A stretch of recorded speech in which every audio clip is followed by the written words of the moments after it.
Excuse me. Yo, what's going on, you guys? Your boy Pwny Montana, and in this video we're going to be going over the best blitz in the game. Okay, it's not the best blitz in the game, but it's left hash defense, which everybody is currently looking for.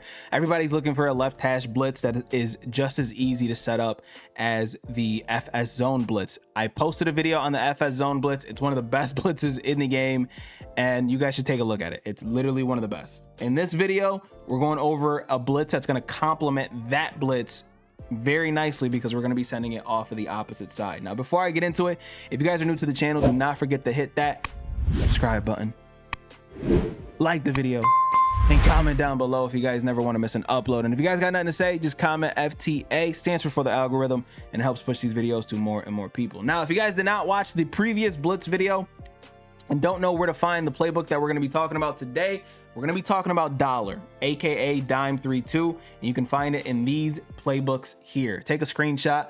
So if you guys are utilizing any of these playbooks, you're now tuning in to the best defensive formation pretty much in the game. So there are a few things that you're going to need to do pre-snap, pre-play pick before you call your play or before you call your audibles or your hot routes.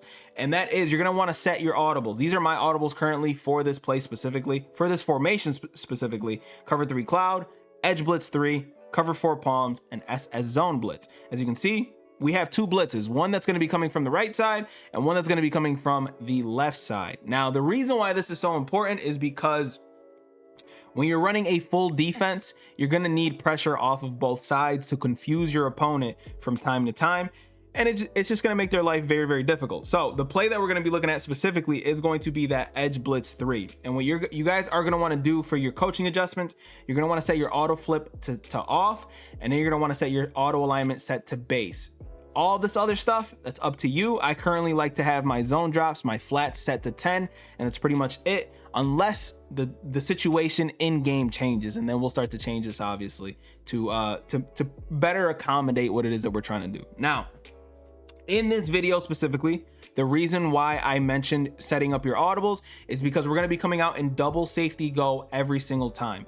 If you come out in the edge blitz 3, the alignment of the edge blitz 3 will be a little bit messed up, and the blitz will not come in as consistently, and it will frustrate you more than anything. And then I'll end up seeing it in the comment section that, hey, this blitz doesn't work. It works. I promise you it works. I wouldn't drop it if it didn't. So edge blitz 3, that's going to be the blitz that we're going to be talking about, and we're going to come out and showcase it coming out of double safety go.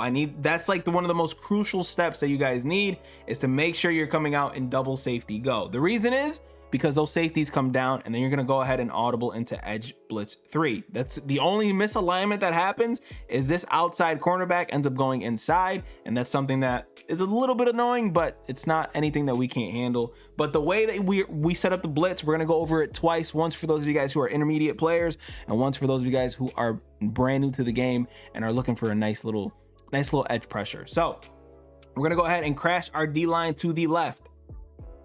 Then you're going to want to contain, and then you're going to want to re-blitz this lineman here, and that is it. The play is set up, and again, you're setting it up so that it looks the same against every single person that you play, and that is what makes this blitz so good. Oh, he ended up getting bumped, so he's not going to come in, but the loop comes in and you get edge pressure. We'll run that back one more time just so you guys can see it in its entirety. So again, those safeties come down, we audible to our edge blitz, crash over to the left, contain, re-blitz this guy here, and then I personally like to hover. Oh, he's getting bumped again. Okay, he's getting bumped again. We have to call a different play because he just keeps on getting bumped, and I don't want that to be the case. So let's do that one more time. And obviously you do have the option to take this guy and bring him in, but I like to leave it so that there is the same look every single time. But if you do end up taking this guy and bringing him down like I just did, make sure that you bring the opposite guy down too, so they think that you're not sending a blitz.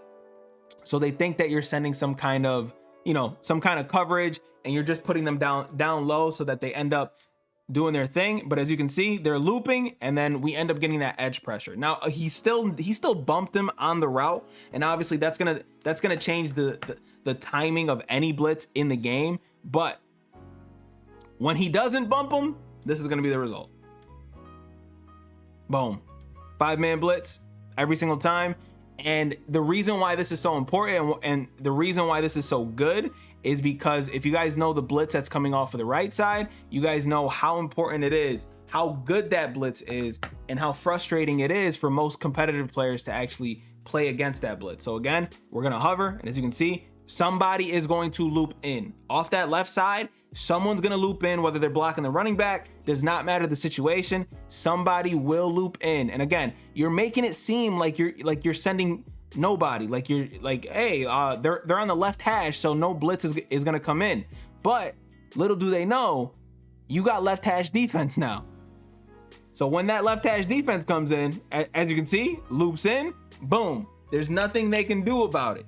Now, the reason why this blitz is so good and so worth calling is because of the blitz from the right side.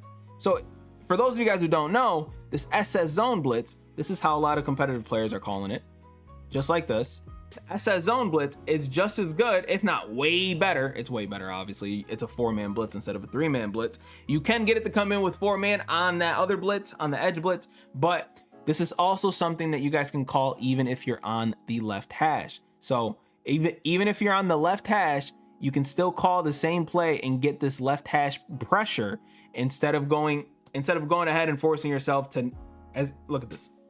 Look at this. Easy. This is defense. Confusing your opponent. This is defense. This is exactly what you want to do. This is exactly the kind of pressure that you want to send. And it just makes your life 10 times easier to make sure that you're calling plays that is going to make sure that your opponent ends up trying to block a specific blitz and then sending something completely the opposite. Now, for those of you guys who are new to the game, what you're going to want to do is as soon as you come out of the huddle, you're going to call edge blitz 3. Then you're going to crash your D line to the left. That's left on the directional pad, and then move the right stick to the left.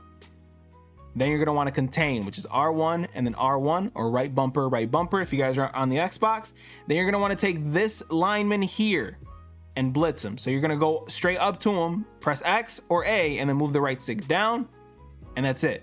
You want to hover here. Now, again, because this is a more difficult defense to run, make sure that you're shading underneath, because you don't want to leave those seam flats out there, because your defense will turn into match coverage, and that's not something that you want. So after that, play comes in, we end up looping, end up getting a little jammed up, but we do have a free release going, and that's just going to make our life 10 times easier as well. So that is it for the blitz. That is exactly how you run it. This is exactly how you end up getting stops in Madden, especially if you add some cover 4 palms to it. Your defense is going to be lights out, and your opponent is going to be extremely frustrated.